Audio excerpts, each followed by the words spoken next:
Hey everybody. A lot of people wonder why I do what I do. Why do I share about my autoimmune diseases and what has helped me and try and just sharing that information? Well, I know, and it's been like probably about 20 years since I started on this journey, that at that time nobody else knew what was going on, not even the doctors. When I went to figure out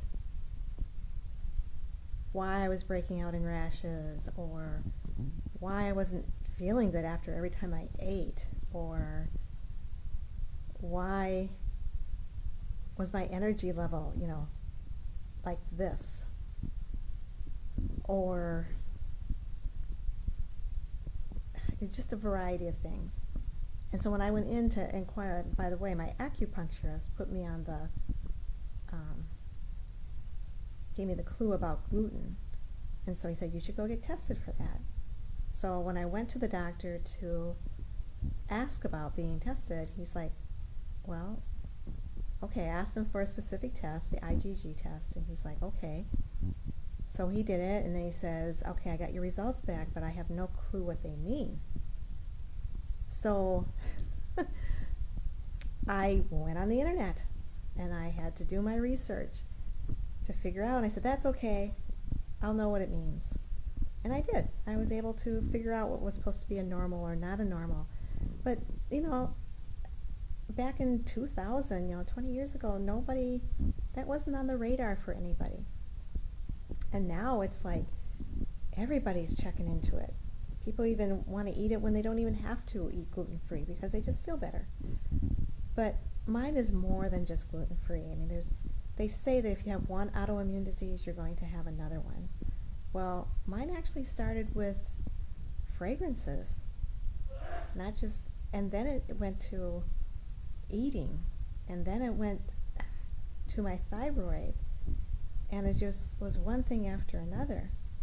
It limits you. I used to have to walk around wearing how people are now walking around with masks to avoid getting sick. I had to walk around with masks to avoid getting sick, but it wasn't because of a virus.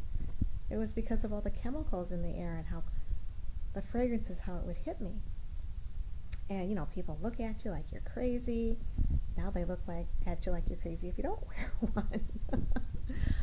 But honestly, I grew up on a farm, and I had the wide open spaces to be able to enjoy life, and I did. I loved it. But can you imagine now, here I am, a farm girl, raised on a farm, a dairy farm in Wisconsin, and I can't even eat the cheese I love, or the ice cream, or the wonderful malts that used to be made in the little shop in my hometown,